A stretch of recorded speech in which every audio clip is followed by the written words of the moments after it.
नमस्कार दोस्तों, कथा वाचन में आप सभी का स्वागत है।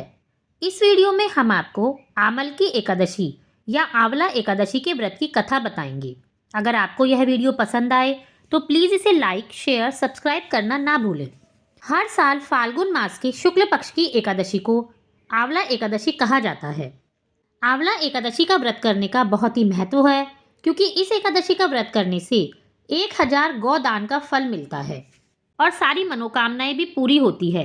आइए जानते हैं क्या है फाल्गुन शुक्ल एकादशी आंवला एकादशी के व्रत की कथा। एक बार मानधाता बोले, हे वशिष्ठ जी, यदि आप मुझ पर कृपा करें तो किसी ऐसे व्रत की कथा कहिए जिससे मेरा कल्याण हो। महर्षि वशिष्ठ बोले कि हे राजन, सभी व्रतों से उत्तम और अंत में मोक्ष देने वाले आमल की एकादशी के व्रत का मैं वर्णन करता हूँ। यह एकादशी फाल्गुन माह के शुक्ल पक्ष में आती है। इस व्रत को करने से समस्त पाप नष्ट हो जाते हैं और इस व्रत का फल 1000 गौदान के फल के बराबर होता है। अब मैं आपसे एक पौराणिक कथा कहता हूँ, आप ध्यान से सुनिए। एक वैदिश नाम का नगर था, जिसमें ब्राह्मण, क्षत्रिय, वैश्य और शूद्र चारों वर्ण आनंद सहित रहते थे। उसी नगर में सदैव वेद ध्वनि गूंजा करती थी तथा पापी, दुराचारी और नास्तिक उस नगर में कोई नहीं था। उस नगर में चैत्रथ नाम के चंद्रवंशी राजा राज्य करते थे। वह अत्यंत विद्वान और धर्मी थे। उस नगर में कोई भी व्यक्ति दरिद्र और कंजूस नहीं था।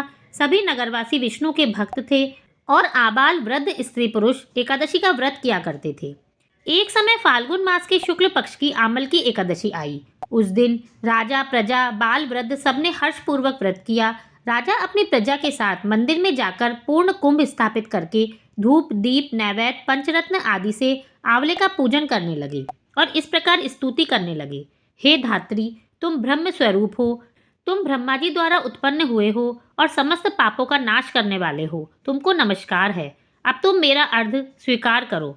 तुम श्री रामचंद्र जी द्वारा सम्मानित हो। मैं आपकी प्रार्थना करता हूँ, अतः आप मेरे समस्त पापों का नाश करो। उस मंदिर में सबने रात्रि का जागरण किया। रात के समय वहां एक बहेलिया आया, जो अत्यंत पापी और दुराचारी था। वह अपने कुटुंब का पालन जीव हत्या करके किया करता था। भूख और प्यास से अत्यंत व्याकुल वह बहेलिया इस जागरण को देखने के लिए मंदिर के एक कोने में बैठ गया और विष्णु भगवान तथा एकादशी महात्म्य की कथा सुनने लगा। इस प्रकार अन्य मनुष्यों की भांति उसने भी सारी रात जागकर ही बिता दी। प्रातः होते ही सब अपने घर को चले गए तो बहेलिया भी अपने घर चला गया। घर जाकर उसने भोजन किया। कुछ समय पश्चात उस बहेलिया की मृत्यु हो गई। मगर उस आमल की एकादशी के व्रत और जागरण से उसने राजा विदुरथ के घर जन्म लिया और उसका नाम वसुरथ रखा गया। युवा होने पर वह चतुरंगनी सेना के सहित तथा धन धान्य से युक्त होकर 10,000 ग्रामों का पालन करने लगा। वह तेज में सूर्य के समान, कांति में चंद्रमा के समान, वीरता में भगवान विष्णु के समान और क्षमा में पृथ्वी के समान था। वह अत्यंत धार्मिक, सत्यवादी, कर्मवीर और विष्णु भक्त था। वह प्रजा के समान भाव का पालन करता था और दान देना उसका नित्य कर्तव्य था।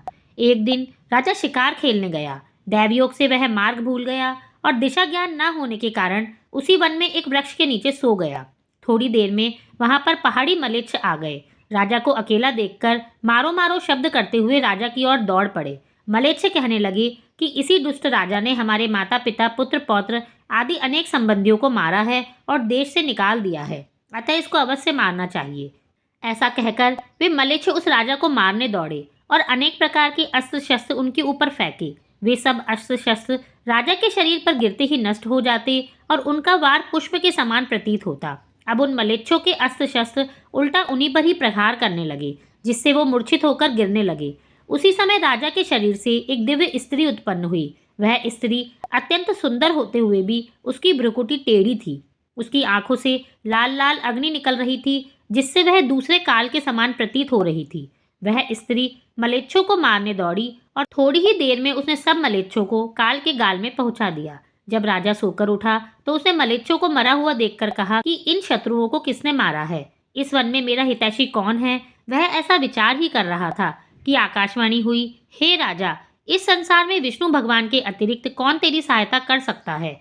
इस आकाशवाणी को सुनकर राजा अपने राज्य में आ गया और सुखपूर्वक राज्य करने लगा। महर्षि वशिष्ठ बोले, हे राजन, यह आमल की एकादशी के व्रत का ही प्रभाव था। जो मनुष्य इस आमल की एकादशी का व्रत करते हैं वे प्रत्येक कार्य में सफल होते हैं और अंत में विष्णु लोक को जाते हैं। इसी प्रकार आप सब भी पूरे विधि विधान से आंवला एकादशी का व्रत करें और इस व्रत की कथा को जरूर सुनें। धन्यवाद।